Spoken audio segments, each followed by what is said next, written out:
Let me tell you why you're here. You're here because you know something. What you know you can't explain, but you feel it. You felt it your entire life, that there's something wrong with the world. You don't know what it is, but it's there, like a splinter in your mind, driving you mad. It is this feeling that has brought you to me. Do you know what I'm talking about? The Matrix. Do you want to know what it is? The Matrix is everywhere. It is all around us.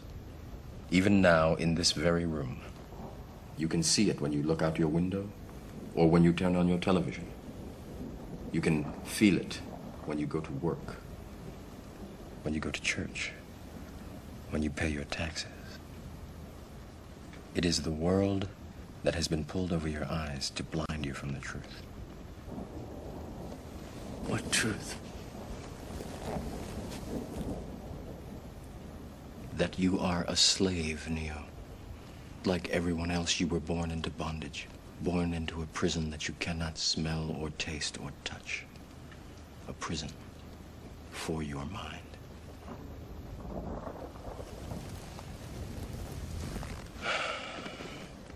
Unfortunately, no one can be told what the Matrix is. You have to see it for yourself.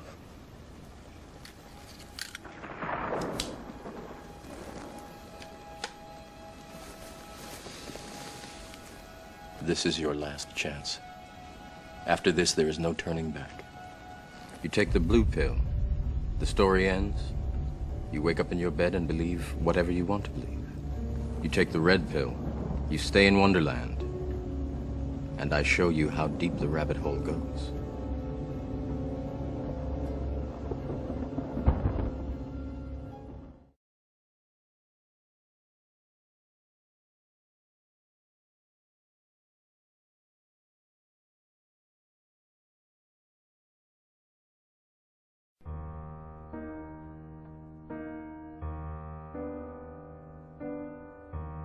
La servitude moderne est une servitude volontaire, consentie par la foule des esclaves qui rampent à la surface de la terre. Ils achètent eux-mêmes toutes les marchandises qui les asservissent toujours un peu plus. Ils courent eux-mêmes derrière un travail toujours plus aliénant, que l'on consent généreusement à leur donner s'ils sont suffisamment sages. Ils choisissent eux-mêmes les maîtres qu'ils devront servir. Pour que cette tragédie mêlée d'absurdité ait pu se mettre en place, il a fallu tout d'abord ôter aux membres de cette classe toute conscience de son exploitation et de son aliénation. Voilà bien l'étrange modernité de notre époque. Contrairement aux esclaves de l'Antiquité, aux serfs du Moyen-Âge ou aux ouvriers des premières révolutions industrielles, nous sommes aujourd'hui devant une classe totalement asservie, mais qui ne le sait pas, ou plutôt, qui ne veut pas le savoir.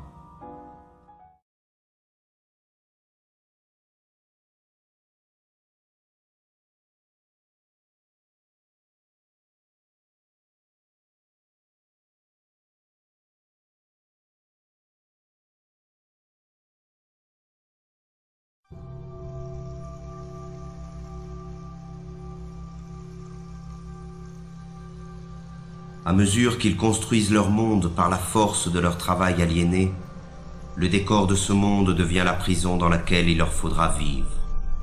Un monde sordide, sans saveur ni odeur, qui porte en lui la misère du mode de production dominant. Et c'est dans ce logis étroit et lugubre qu'il entasse les nouvelles marchandises qui devraient, selon les messages publicitaires omniprésents, lui apporter le bonheur et la plénitude. Mais plus il accumule des marchandises, et plus la possibilité d'accéder un jour au bonheur s'éloigne de lui. Toutes ces marchandises, distribuées massivement en un laps de temps très limité, modifient en profondeur les relations humaines. elles servent d'une part à isoler les hommes un peu plus de leurs semblables et d'autre part à diffuser les messages dominants du système.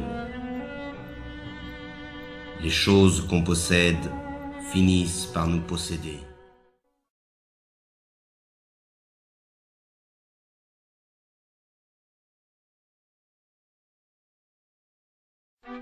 Mais c'est encore lorsqu'il s'alimente que l'esclave moderne illustre le mieux l'état de décrépitude dans lequel il se trouve. Disposant d'un temps toujours plus limité pour préparer la nourriture qu'il ingurgite, il en est réduit à consommer à la va-vite ce que l'industrie agrochimique produit. Il erre dans les supermarchés à la recherche des ersatz que la société de la fausse abondance consent à lui donner. Là encore, il n'a plus que l'illusion du choix. L'abondance des produits alimentaires ne dissimule que leur dégradation et leur falsification. Il ne s'agit bien notoirement que d'organismes génétiquement modifiés, d'un mélange de colorants et de conservateurs, de pesticides, d'hormones et autres inventions de la modernité. Le plaisir immédiat est la règle du mode d'alimentation dominant, de même qu'il est la règle de toutes les formes de consommation. Et les conséquences sont là qui illustrent cette manière de s'alimenter.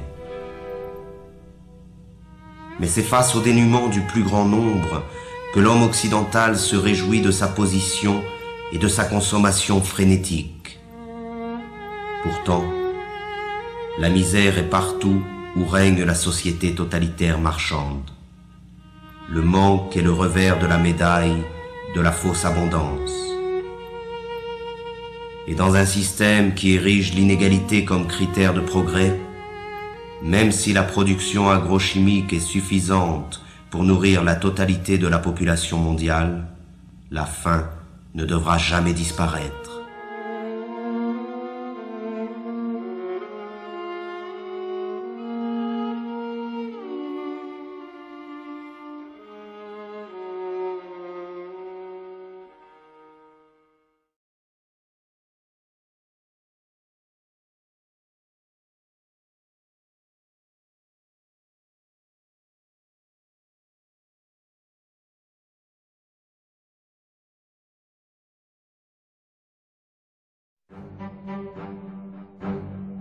L'autre conséquence de la fausse abondance alimentaire est la généralisation des usines concentrationnaires et l'extermination massive et barbare des espèces qui servent à nourrir les esclaves. Là se trouve l'essence même du mode de production dominant. La vie et l'humanité ne résistent pas face au désir de profit de quelques-uns.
Et ce sont les mêmes pollueurs qui se présentent aujourd'hui comme les sauveurs potentiels de la planète.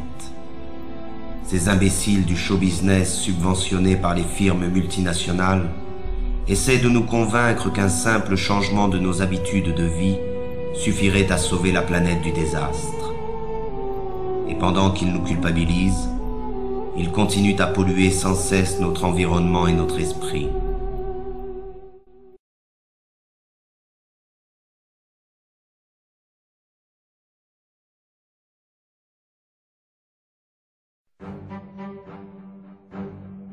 Mais pour rentrer dans la ronde de la consommation frénétique, il faut de l'argent. Et pour avoir de l'argent, il faut travailler, c'est-à-dire se vendre. Le système dominant a fait du travail sa principale valeur. Et les esclaves doivent travailler toujours plus pour payer à crédit leur vie misérable.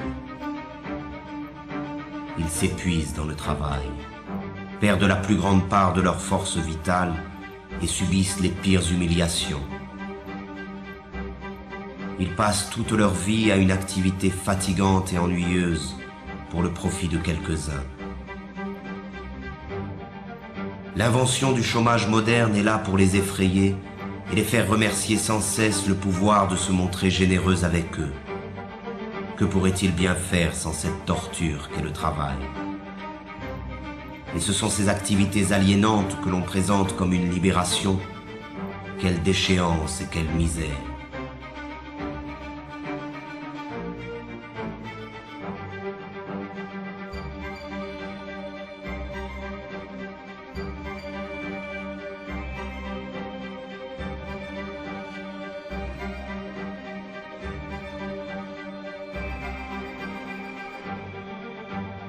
Toujours pressés par le chronomètre ou par le fouet, chaque geste des esclaves est calculé afin d'augmenter la productivité.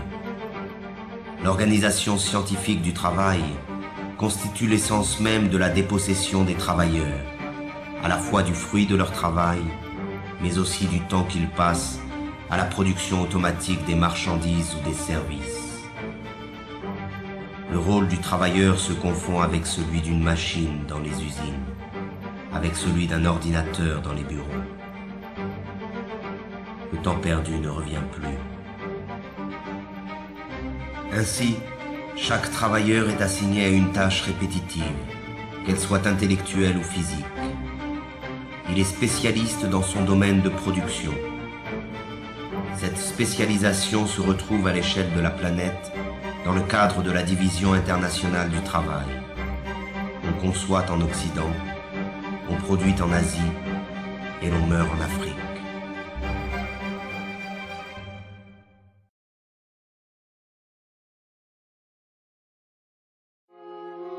C'est la peur qui a fait de nous des esclaves et qui nous maintient dans cette condition. Nous nous courbons devant les maîtres du monde et leur police. Nous acceptons cette vie d'humiliation et de misère par crainte. Nous disposons pourtant de la force du nombre face à cette minorité qui gouverne. Leur force à eux, ils ne la retirent pas de leur police, mais bien de notre consentement. Nous justifions notre lâcheté devant l'affrontement légitime contre les forces qui nous oppriment par un discours plein d'humanisme moralisateur. Le refus de la violence révolutionnaire est ancré dans les esprits de ceux qui s'opposent au système au nom des valeurs que ce système nous a lui-même enseignées.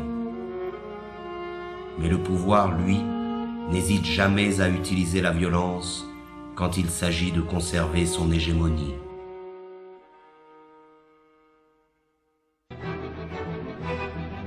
Or, l'esclave moderne est persuadé qu'il n'existe pas d'autre alternative à l'organisation du monde présent.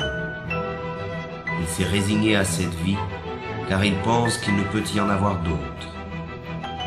Et c'est bien là que se trouve la force de la domination présente. Entretenir l'illusion que ce système, qui a colonisé toute la surface de la Terre, est la fin de l'histoire. Il a fait croire à la classe dominée que s'adapter à son idéologie revient à s'adapter au monde tel qu'il est et tel qu'il a toujours été. Rêver d'un autre monde est devenu un crime, condamné unanimement par tous les médias et tous les pouvoirs. Le criminel est en réalité celui qui contribue, consciemment ou non, à la démence de l'organisation sociale dominante. Il n'est pas de folie plus grande que celle du système présent.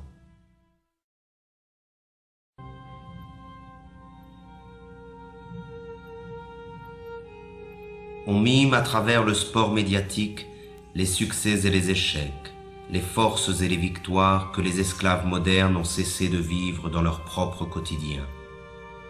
Leur insatisfaction les incite à vivre par procuration devant leur poste de télévision.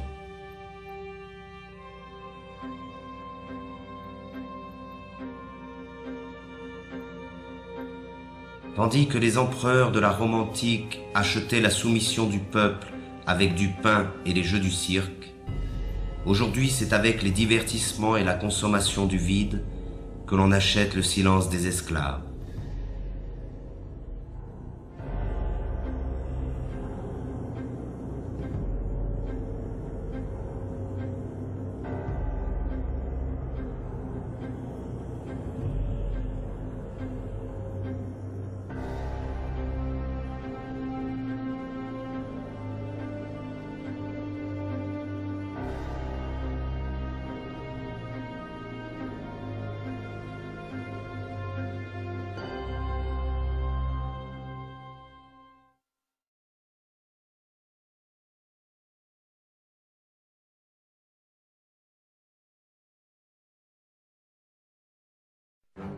Pourtant, les esclaves modernes se pensent toujours citoyens.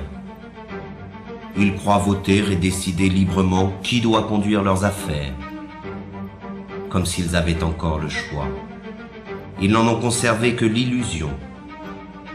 Croyez-vous encore qu'il existe une différence fondamentale quant au choix de société dans laquelle nous voulons vivre entre le PS et l'UMP en France, entre les démocrates et les républicains aux États-Unis, entre les travaillistes et les conservateurs au Royaume-Uni? Il n'existe pas d'opposition car les partis politiques dominants sont d'accord sur l'essentiel, qui est la conservation de la présente société marchande. Il n'existe pas de parti politique susceptible d'accéder au pouvoir qui remettent en cause le dogme du marché. Et ce sont ces partis qui, avec la complicité médiatique, monopolisent l'apparence. Ils se chamaillent sur des points de détail pourvu que tout reste en place. Ils se disputent pour savoir qui occupera les places que leur offre le parlementarisme marchand. Ces pauvres chamailleries sont relayées par tous les médias dans le but d'occulter un véritable débat sur le choix de société dans laquelle nous souhaitons vivre. L'apparence et la futilité dominent sur la profondeur de l'affrontement des idées. Tout cela ne ressemble en rien, de près ou de loin, à une démocratie. La démocratie réelle se définit d'abord et avant tout par la participation massive des citoyens à la gestion des affaires de la cité. Elle est directe et participative. Elle trouve son expression la plus authentique dans l'assemblée populaire et le dialogue permanent sur l'organisation de la vie en commun. La forme représentative et parlementaire, qui usurpe le nom de démocratie, limite le pouvoir des citoyens au simple droit de vote, c'est-à-dire au néant, tant il est vrai que le choix entre gris clair et gris foncé n'est pas un choix véritable. Les sièges parlementaires sont occupés dans leur immense majorité par la classe économiquement dominante, qu'elle soit de droite ou de la prétendue gauche social-démocrate. Le pouvoir n'est pas à conquérir, il est à détruire. Il est tyrannique par nature, qu'il soit exercé par un roi, un dictateur ou un président élu. La seule différence dans le cas de la démocratie parlementaire, c'est que les esclaves ont l'illusion de choisir eux-mêmes le maître qu'ils devront servir. Le vote a fait d'eux les complices de la tyrannie qui les opprime. Ils ne sont pas esclaves parce qu'il existe des maîtres, mais il existe des maîtres parce qu'ils ont choisi de demeurer esclaves.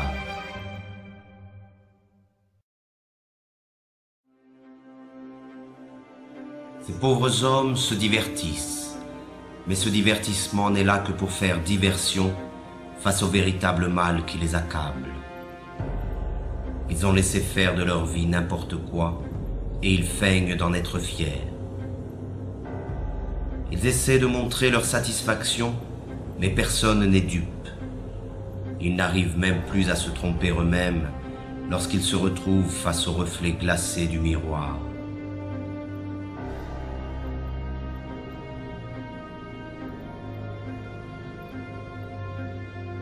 Ainsi, ils perdent leur temps devant des imbéciles censés les faire rire ou les faire chanter, les faire rêver ou les faire pleurer.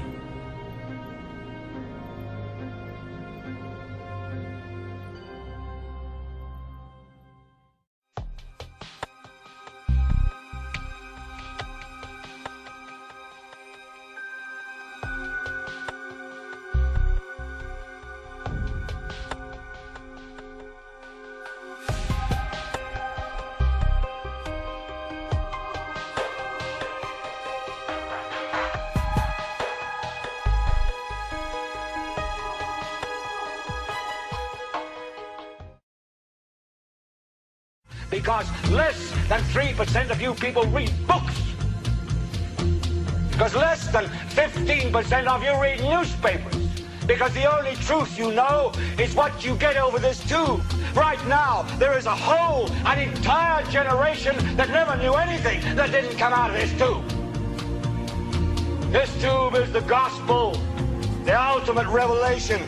This tube can make or break presidents, popes, prime ministers. This tube is the most awesome goddamn force in the whole godless world. And woe is us if it ever falls into the hands of the wrong people. And when the largest company in the world controls the most awesome goddamn propaganda force in the whole godless world, who knows what shit will be peddled for truth on this network. So you listen to me. Listen to me. Television is not the truth. Television is a goddamn amusement park. Television is a circus, a carnival, a traveling troupe of acrobats, storytellers, dancers, singers, jugglers, sideshow freaks, lion tamers, and football players. We're in the boredom-killing business. But you people sit there day after day, night after night, all ages, colors, creeds. We're all you know. You're beginning to believe the illusions we're spinning here. You're beginning to think that the tube is reality and that your own lives are unreal. You do whatever the tube tells you. You dress like the tube. You eat like the tube. You raise your children like the tube. You even think like the tube. This is mass madness, you maniacs. In God's name, you people are the real thing. We are the illusion. We know the air is unfit to breathe and our food is unfit to eat. We sit watching our TVs while some local newscaster tells us that today we had 15 homicides and 63 violent crimes, as if that's the way it's supposed to be. We know things are bad, worse than bad. They're crazy. It's like everything everywhere is going crazy, so we don't go out anymore. We sit in the house, and slowly the world we're living in is getting smaller, and all we say is, please, at least leave us alone in our living rooms. Let me have my toaster and my TV and my steel-belted radios, and I won't say anything. Just leave us alone. Well, I'm not going to leave you alone. I want you to get mad. I don't want you to protest. I don't want you to riot. I don't want you to write to your congressman because I wouldn't know what to tell you to write. I don't know what to do about the depression and the inflation and the Russians and the crime in the street. All I know is that first, you've got to get mad. You've got to say, I'm a human being. God damn it. My life has value.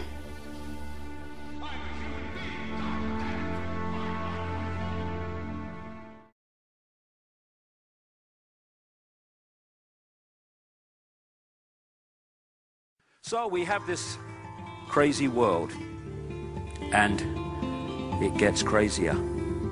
The idea is to keep us so focused on survival. It's like that mass mind control manual that came to light a few years ago called Silent Weapons for a Quiet War, how to manipulate the population. And one of the lines in it said, keep them busy, busy, busy back on the farm with the other animals. So the more you can keep us in a state of survival, more and more stress. Look, mate, you might be saying interesting things, but I live in the real world, mate. Boom. That's the idea, to keep us in that state of stress. And we're now bringing it to younger and younger people. People kids under tremendous stress to pass exams, to show how indoctrinated they are in the system. Oh, you must pass your exams. Oh, my son got a, sorry, I've seen it on car stickers. My son got so-and-so, so-and-so. I'm very pleased for you. By the way, he got it, you didn't.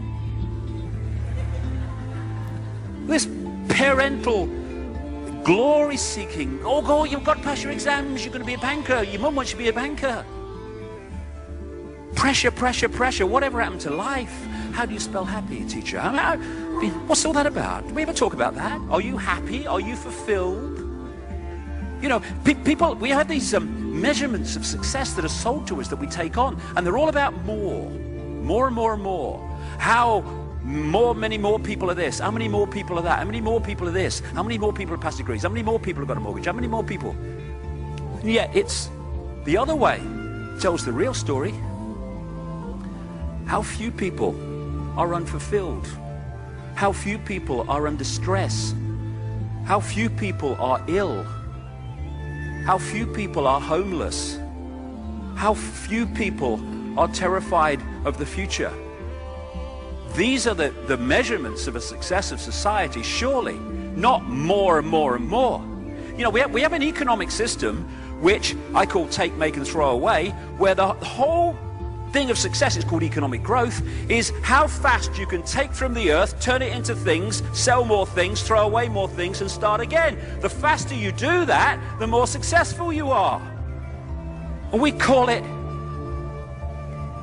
the cutting edge of human society. It's turning the planet into a shithole. And we have the cleverness up to a point, although if we went to wisdom, we would find that technologically we would advance by enormous strides. But we have the cleverness through mind at the moment to create some amazing technology. Things that could make the world a better place for everybody. But we use that technology to pepper bomb cities full of civilians.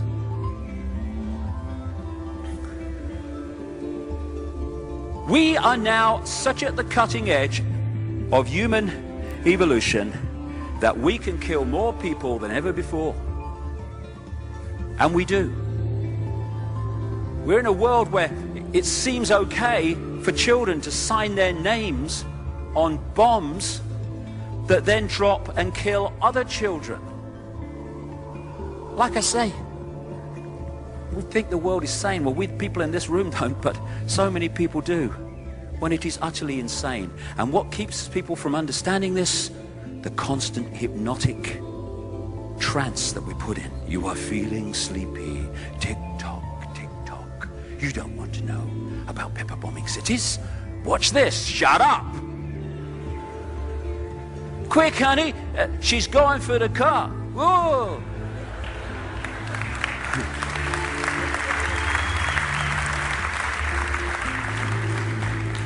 We live in a world of plenty, and yet people starve for the want of the basics. We have food galore in some parts of the world, which comes often from the parts of the world that go hungry. And we throw away more food than most people eat in many, many months. I've seen this in Ecuador. People living on rubbish tips, waiting for the vans to come from the Western hotels to pour the rubbish food, throwing away food on, and then they go and eat for the day from it. The world that we've allowed to happen. But don't look at that. Tick-tock, tick-tock. Look at this. Shut up. Hey, quick, honey. The Steelers are going to score. Cool, yeah. I've got nothing against that. I love sport. But if we are in a situation where that becomes the focus of our reality at the exclusion of everything else, then while we're looking here, hell is going on here to stitch us up in the way that we have been. Oh, shut up. What's on the telly, honey? And then we drop bombs on the most crowded piece of land on the earth, Gaza. We protect ourselves. That's what we do. We do it to protect ourselves, apparently. This is what we do. This is liberation. Yay, liberation. And it's been going on. This is Vietnam. In the 20th century, humans killed well in excess of 100 million other humans in wars and conflicts. And it's still going on. Tick-tock, tick-tock. Well, you don't want to see that. Hey, quick, honey. Paris Hilton's half naked in the back of a limousine. Come and look. It's really good. And that's the new religion. Instead of living life, hey, this is me, I'm going to live my life. Ooh, isn't that she got a nice dress on? There's this show, isn't she? And stuff. Oh, look, she's going to marry so-and-so. Oh, they're being divorced, yeah. It's the new religion. The celebrity. The religion of celebrity.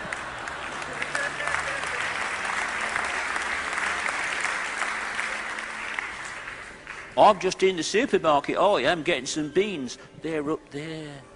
They don't have to shop in the supermarket because they're different. And then we have a situation where we have a system called money, which is based on money that has never, does not, and will never exist. Steps back in amazement to say it again. I didn't quite catch that. We have become so divorced from the world that we live in that most people never ask the simple question, what is money? When you go into a bank and you ask for a loan, $50,000 or something, what does the bank do? It does nothing in terms of moving precious metal anywhere, printing money, anything. It just types into your account $50,000. And from that moment on, you start paying back interest and eventually the principal, if you're lucky, on the $50,000. Because the same people that have controlled the politicians and the governments have controlled the banks, legislation has been passed which allows banks to lend at least 10 times, and my God, it's at least 10 times, what they have on deposit. So every time you put $1 in a bank, you're giving them the right legally to lend $10 And interestingly, when you, say, take out a loan for $50,000, that $50,000 has been given to your computer screen on the basis of someone else putting a fraction of that in the bank. And then you take that $50,000 and maybe you give someone $20,000 to buy something. They'll take that $20,000, which has already been created out of nothing, and they'll put it in another bank. Now the $20,000 from the original $50,000 gives this bank the right to lend 10 times the $20,000. And so it goes on. What a bank can create out of nothing and charge interest on to the population from $1 or $100 or whatever the figure is fantastic. And we don't ask questions. I've talked to economists, you know, who are earning cuckoo land amounts of money on the telly and stuff. I say, what is money? How is it created? They can't tell you. They never thought about it. It's just there. It's governments. No. It's the DNA of this society which holds this society more than anything else in so many ways, on a physical level, in servitude. Money created out of nothing, called debt, credit, which we then spend the rest of our lives paying back. But don't look at that. Don't let them know that. Tick, tick, tick. Hey, quick, honey, it's the Jerry Springer show. This man's going to punch his girlfriend. Come and look, honey. These are all the diversions, constantly. And then, of course, these people will tell you all the news that those that own the media want you to believe is true. It's what news is. And the whole foundation of all of it is be afraid, be very afraid. The big bad monster is coming as soon as we've invented him. The last thing the men behind the curtain want is a conscious, informed public capable of critical thinking, which is why a continually fraudulent zeitgeist is output via religion, the mass media, and the educational system. They seek to keep you in a distracted, naive bubble, and they are doing a damn good job of it.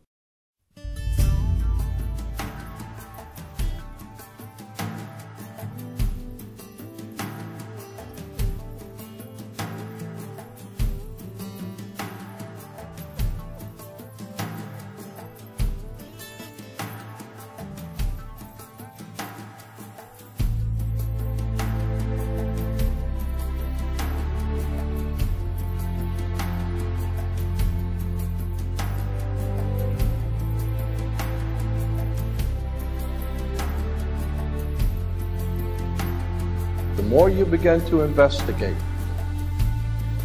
what we think we understand, where we came from, what we think we're doing, the more you begin to see we've been lied to. We've been lied to by every institution. What makes you think for 1 minute that the religious institution is the only one that's never been touched? The religious institutions of this world are at the bottom of the dirt. The religious institutions in this world are put there by the same people who gave you your government, your corrupt education, who set up your international banking cartels, because our masters don't give a damn about you or your family. All they care about is what they have always cared about, and that's controlling the whole damn world.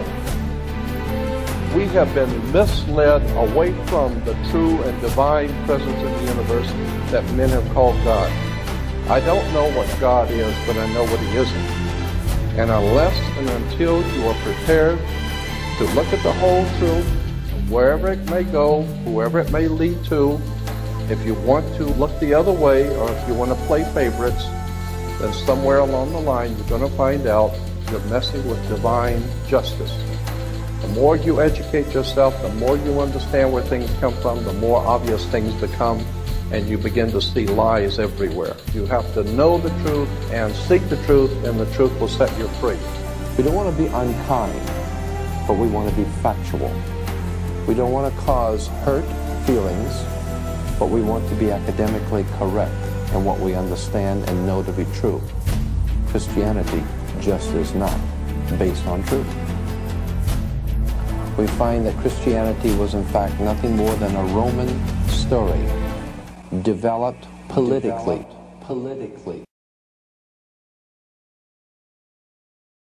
It was the political establishment that sought to historize the Jesus figure for social control.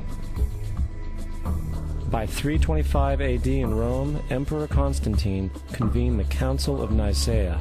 It was during this meeting that the politically motivated Christian doctrines were established, and thus began a long history of Christian bloodshed and spiritual fraud. And for the next 1600 years, the Vatican maintained a political stranglehold on all of Europe, leading to such joyous periods as the Dark Ages, along with enlightening events such as the Crusades and the Inquisition.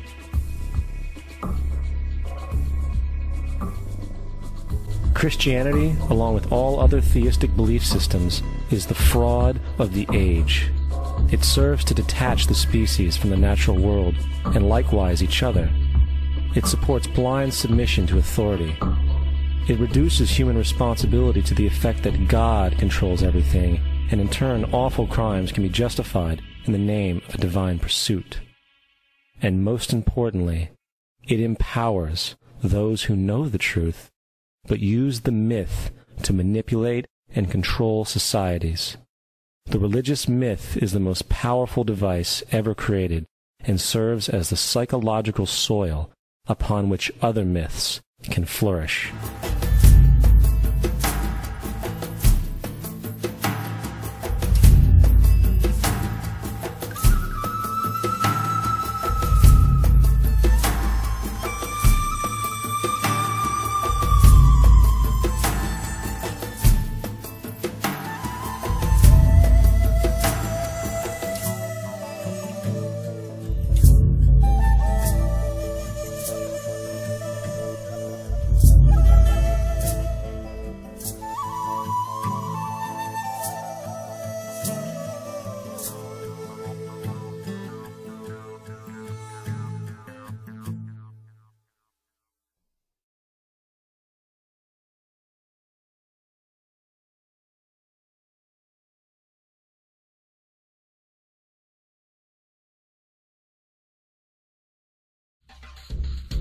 Because I gotta tell you the truth, folks. I gotta tell you the truth.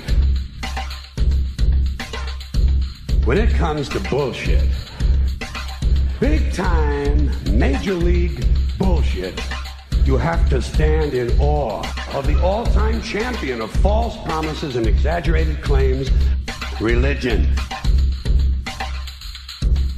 Think about it. Religion has actually convinced people that there's an invisible man living in the sky who watches everything you do every minute of every day. And the invisible man has a special list of 10 things he does not want you to do. And if you do any of these 10 things, he has a special place full of fire and smoke and burning and torture and anguish where he will send you to live and suffer and burn and choke and scream and cry forever and ever till the end of time. But he loves you.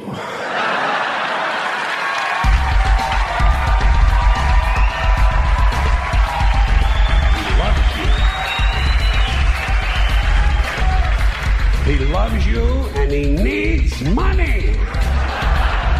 He always needs money. He's all powerful, all perfect, all knowing, and all wise. Somehow, just can't handle money.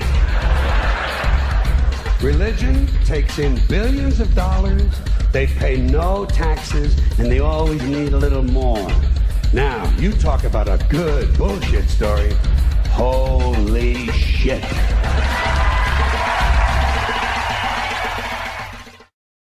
Fundamentalist Christianity, fascinating. These people actually believe the world is 12,000 years old.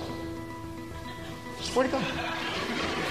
I actually asked one of these guys, okay, dinosaur fossils. He says, dinosaur fossils? God put those here to test our faith.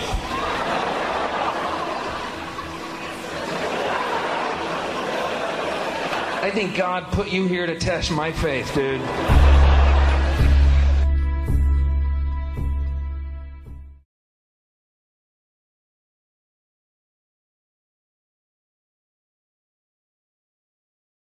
Quando eu era jovem, tinha muitas ideias sobre o que poderia ser Deus.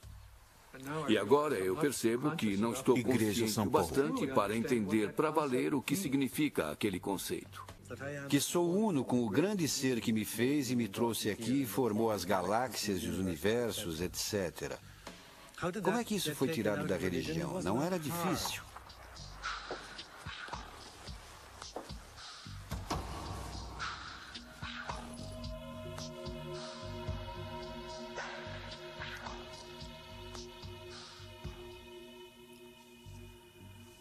A maioria dos problemas que a religião e vários movimentos filosóficos, através dos séculos, produziram, têm sido erros, porque foi onde eles começaram. Que Deus é um ser separado de nós, a quem devo oferecer adoração, a quem devo cultivar, cuidar, agradar e dele esperar receber uma recompensa lá no final da minha vida. Isso não é de forma alguma Deus. Isso é uma blasfêmia.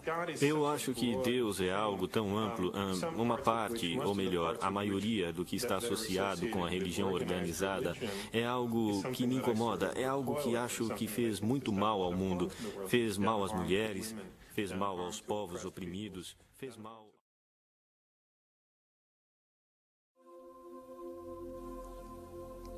Este é o único planeta da Via Láctea habitado que está sob o enorme jugo da religião. Sabe por quê? É porque as pessoas definiram o certo e errado. Se eu fizer isso, vou ser punido por Deus. Se eu fizer aquilo, vou ser recompensado.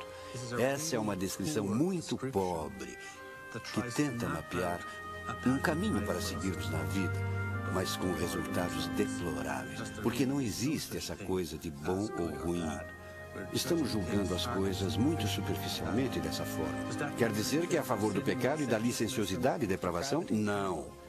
Simplesmente significa que precisa melhorar muito sua expressão e entendimento das coisas com que lida aqui. Há coisas que eu faço e sei que me farão evoluir. Há outras coisas que não me farão evoluir.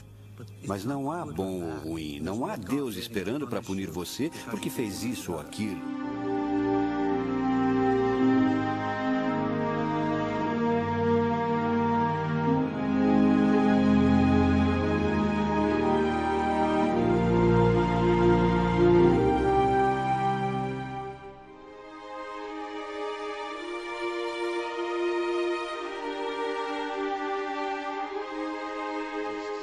Because if we realize who we really are and the nature of our true power to control our own destiny and control the direction of our lives, then the ability of a few to control the many becomes impossible. This is why we've had such emphasis over these thousands of years on creating religions and other prisons of the mind which have divorced us and kept us apart from the knowledge that would set us free. And we really come to another opposame, religion and science. As I document in my books, the same secret societies that created religion, all of them, were the same that created what we call science, this idea, excuse me if I insult your intelligence. Now these two things appear to be opposites, one saying God and all this stuff, and you must do what God says, and this one saying there is no God, and it's kind of, you're just a cosmic accident, darling. They have many things in common. They have one key thing in common. They're both saying that control of our lives is not here, it's out here somewhere. What science is saying is always just a random accident, mate. Just your luck. And over here in religion, it's saying, well, yeah, your destiny is controlled by whether you serve and do what God says. Oh, by the way, me and my long frock and nice collar, I know what God wants, so do what I tell you and you'll be fine, darling. And so religion was used for so long, and still is used massively, to control people and shut their minds off from the reality of who they are and the nature of their true power, life itself indeed. And when, particularly during the last couple of centuries, people began in increasing numbers not to buy that little scam, along came this world is all there is science to pick them up. And the idea of both, and indeed the creators of both, were high initiates of the secret society and mystery school network who knew that both versions of life were a load of old crap. If we don't buy either, we can see what they're trying to keep us from.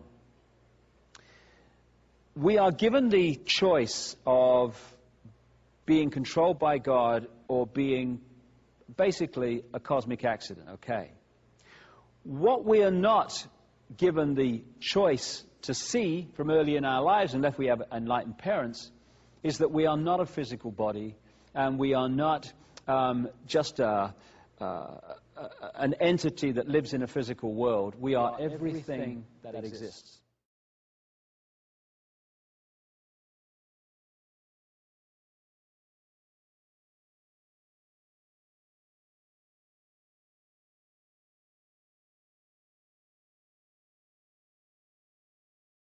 Recognize that the very molecules that make up your body, the atoms that construct the molecules, are traceable to the crucibles that were once the centers of high-mass stars, that exploded their chemically enriched guts into the galaxy, enriching pristine gas clouds with the chemistry of life, so that we're all connected to each other biologically, to the Earth chemically, and to the rest of the universe atomically.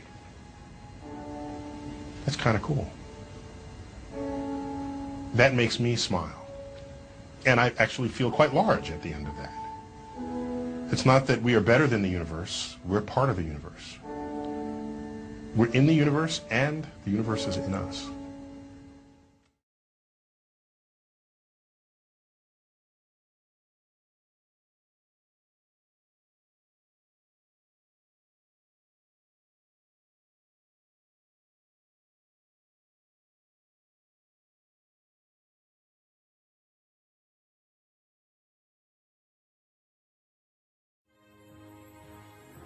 Sou muito mais do que penso que sou. E posso ser ainda muito mais do que isso. Posso influenciar meu ambiente, as pessoas.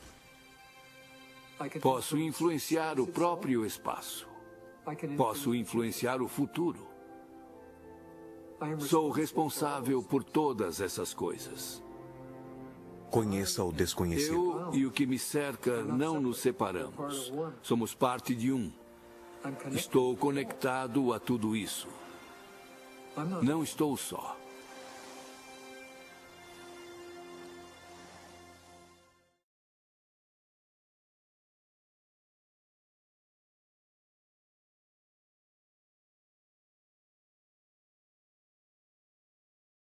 Muitas pessoas na cultura ocidental lutam pelo sucesso.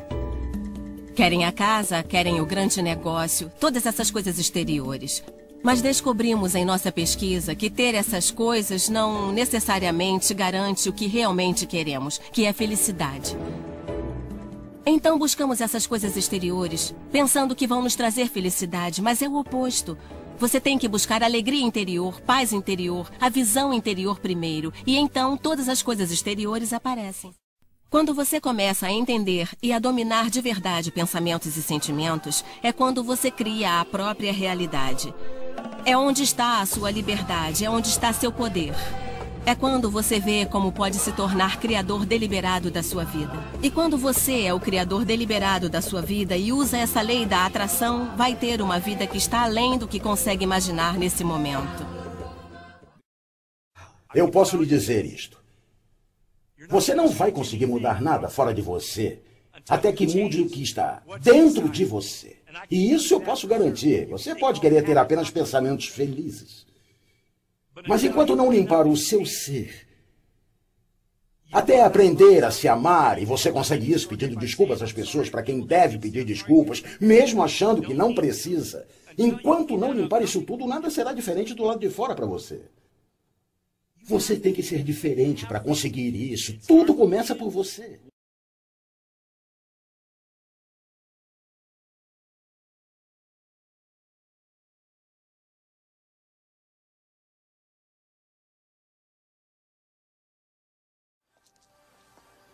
Esta mostra veio do Japão, do senhor Masaru Emoto. Senhor Emoto ficou terrivelmente interessado na estrutura molecular da água e o que a afeta. O recado da mais água. sensitivo dentre os 4 elementos. O senhor Emoto pensou que poderia responder a eventos não físicos. Realizou então uma série de estudos, aplicou estímulos mentais e a fotografou com um microscópio de campo escuro. Esta primeira foto é uma foto da água Represa da Fujiwara antes. E esta foto é a mesma água após receber uma bênção de um monge zen budista. Represa Fujiwara após oferta de Nessa próxima prece. série de fotos, o senhor Emoto imprimiu palavras, colocou-as nas garrafas Água de destilada. água destilada e deixou-as por uma noite. Esta primeira fotografia é uma foto da água destilada pura, só a essência de si mesma. Essas fotografias subsequentes, como podem ver, são todas diferentes. Esse é o Chi do amor. Chi do amor. E aqui podemos ver o obrigado. E podem ver onde ele colocou a palavra nesta garrafa aqui. Mas os que leem japonês já sabiam disso.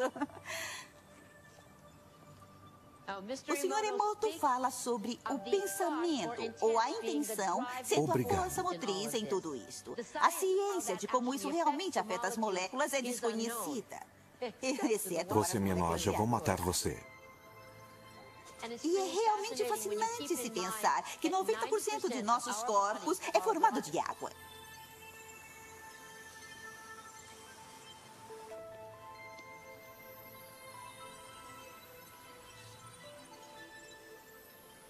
Faz a gente pensar, não é?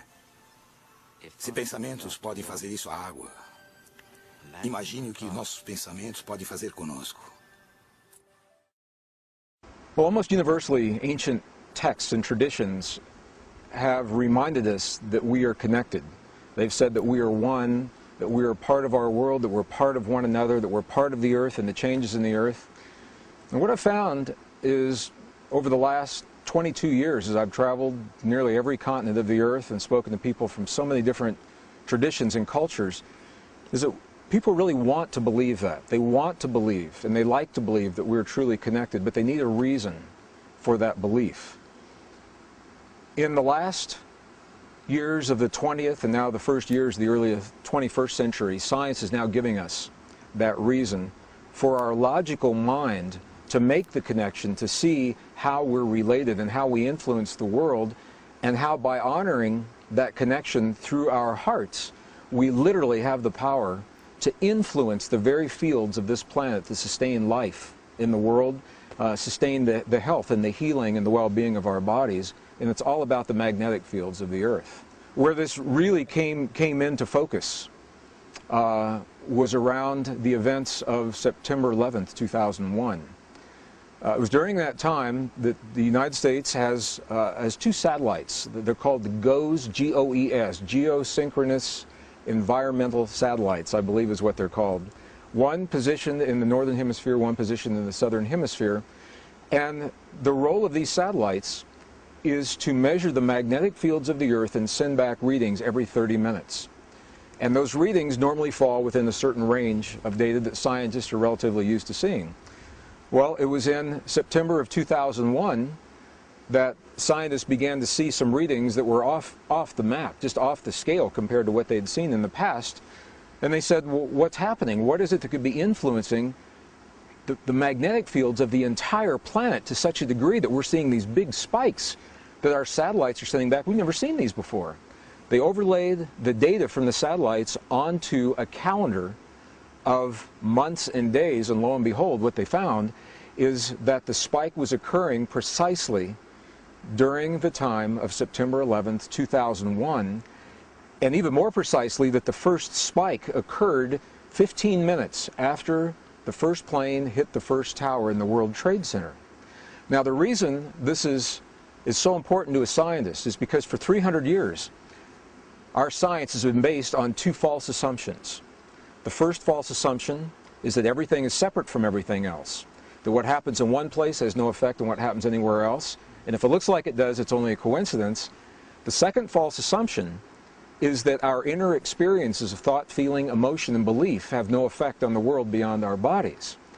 Based on those two false assumptions that have been accepted for 300 years by scientists, I can see why there would be a disconnect when they're looking at magnetic fields of the Earth spiking precisely the moment the human emotion of the planet is focused on a disaster. This led to a series of studies, and the bottom line to the studies is this. What they found is that it is human emotion, specifically the magnetic fields produced by the human heart during certain kinds of emotion, that now are documented as extending far beyond our bodies into the physical world, and now to such a degree that our satellites hundreds of miles above the surface are able to pick these up. This has led to a number of studies now showing that when a certain number of people come together and they choose in a moment of time to create a precise emotion in their hearts, that emotion literally can intentionally influence the very fields that sustain the life on planet Earth. These fields are now implicated in everything from the immune response of humans throughout the planet, climate, weather patterns, cycles of war and peace, our ability to solve problems, our cognitive abilities. All of these, as different as they sound from one another, are all linked to our relationship to the magnetic fields of the Earth. Certain kinds of heart-based experiences, such as appreciation, gratitude, forgiveness, care, compassion, those are the ancient understandings that have always been taught in the truest traditions of our past, and now our own science is finding that those same traditions are now documenting this very real effect in our hearts. When we can feel those feelings in our bodies, they're mirrored in the field, and everyone benefits from the experience of relatively few. O mundo macroscópico que vemos é o mundo de nossas células, é o mundo de nossos átomos, o mundo de nossos núcleos. E cada um deles é um mundo totalmente diferente, possui suas próprias linguagens, possui suas próprias matemáticas, não são apenas menores. Cada um é totalmente diferente, mas são complementares porque eu sou meus átomos, mas também sou minhas células, também sou minha fisiologia macroscópica, é tudo verdade. São apenas níveis diferentes de verdade. O nível mais profundo de verdade descoberto pela ciência e pela filosofia é a verdade fundamental da unidade, no nível subnuclear mais profundo da nossa realidade. Você e eu, literalmente, somos um.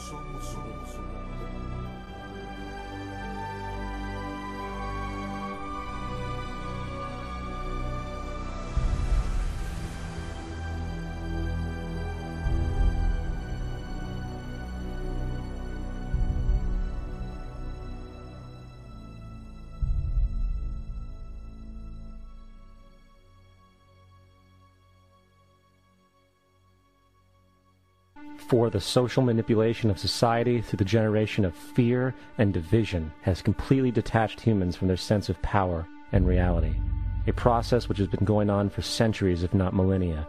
Religion, patriotism, race, wealth, class, and every other form of arbitrary, separatist identification and thus conceit has served to create a controlled population, utterly malleable in the hands of the few. Divide and conquer is the motto, and as long as people continue to see themselves as separate from everything else, they lend themselves to being completely enslaved. The men behind the curtain know this, and they also know that if people ever realize the truth of their relationship to nature and the truth of their personal power, the entire manufactured zeitgeist they prey upon will collapse like a house of cards.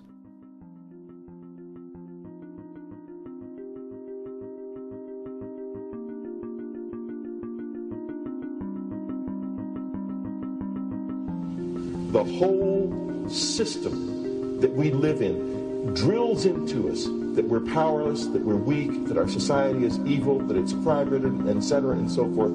It's all a big, fat lie. We are powerful, beautiful, extraordinary. There is no reason why we cannot understand who we truly are, where we are going. There is no reason why the average individual cannot be fully empowered. We are incredibly powerful beings. You know, I think I spent 30 years of my life, in the first 30, trying to become something. I wanted to become good at things. I wanted to become good at tennis. I wanted to become good at school and grades and everything I kind of viewed in that perspective. I'm not okay the way I am, but if I got good at things, you realize that I had the game wrong. The game was to find out what I already was. Now, in our culture, we've been trained for individual differences to stand out. So you look at each person, immediately it is brighter, dumber, older, younger, richer, poorer, and we make all these dimensional distinctions, put them in categories and treat them that way. And we get so that we only see others as separate from ourselves in the ways in which they're separate. And one of the dramatic characteristics of experience is being with another person and suddenly seeing the ways in which they are like you, not different from you, and experiencing the fact that that which is essence in you and which is essence in me is indeed one. The understanding that there is no other. It is all one.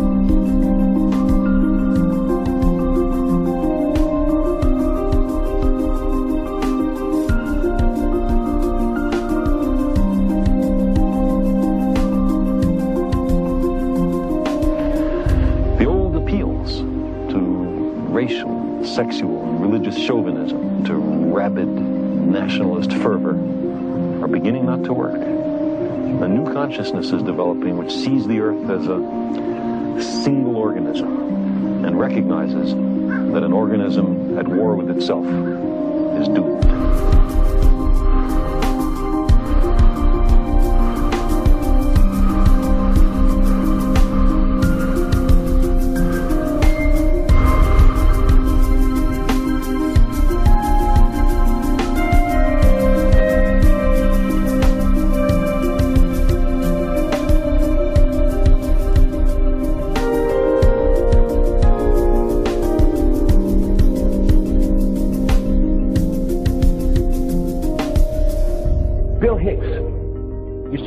Shows with this.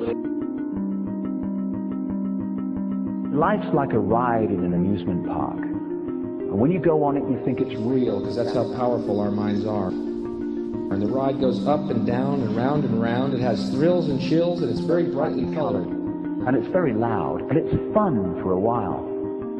Some have been on the ride for a long time, and they begin to question, is this real, or is this just a ride? And other people have remembered, and they come back to us and they say, hey, don't worry, don't be afraid ever, because this is just a ride. And we kill those people. Shut him up, I've got a lot invested in this ride. Shut him up! Look at my furrows of worry. Look at my big bank account and my family. This has to be real. It's just a ride. But we'll kill those good guys who try and tell us that. You ever notice that? And let the demons run amok? But it doesn't matter, because it's just a ride, and we can change it anytime we want. It's only the choice. No effort, no work, no job, no savings of money. Just a choice right now between fear and love.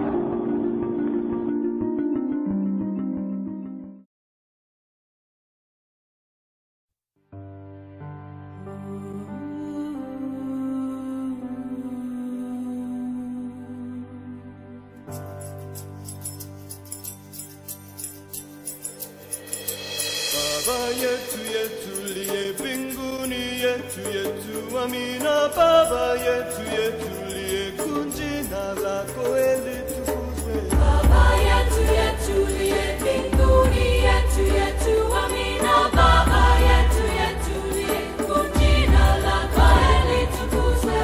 Utupe leo chakula chetu, tunachohitaji utusamehe makosa yetu, hey! Kama nasi tunavyowasamehe waliotukosea, usitutie katika majaribu, lakini utuokoe na yule milele na milele.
Makosa yetu, hey! Kama nasi tunavyowasamehe waliotukosea, usitutie katika majaribu, lakini utuokoe na yule simogwe.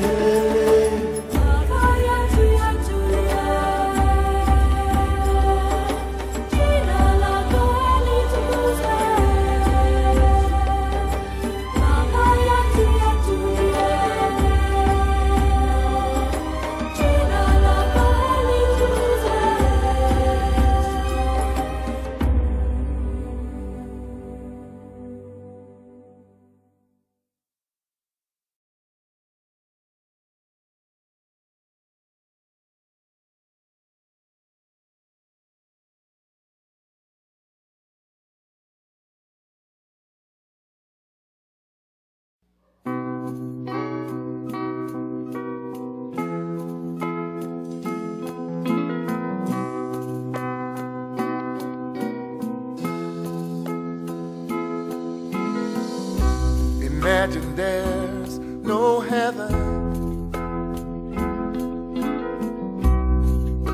It's easy if you try. No hell below us,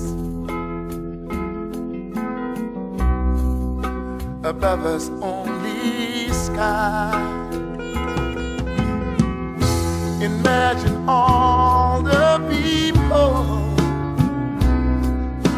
living for today. Imagine there's no countries,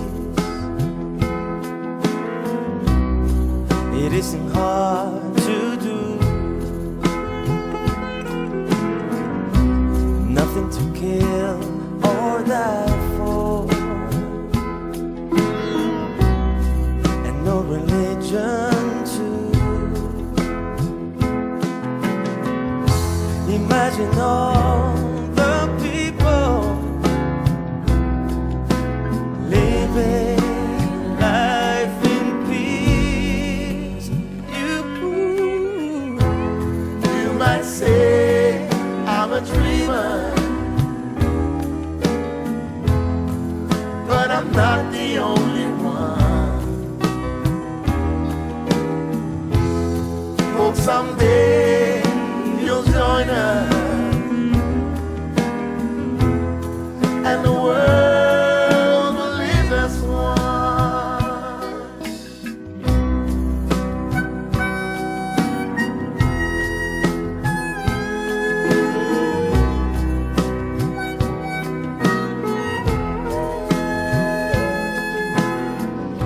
Imagine no possessions.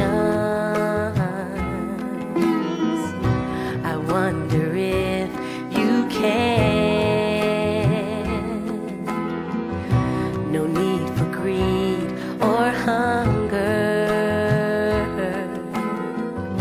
A brotherhood of man.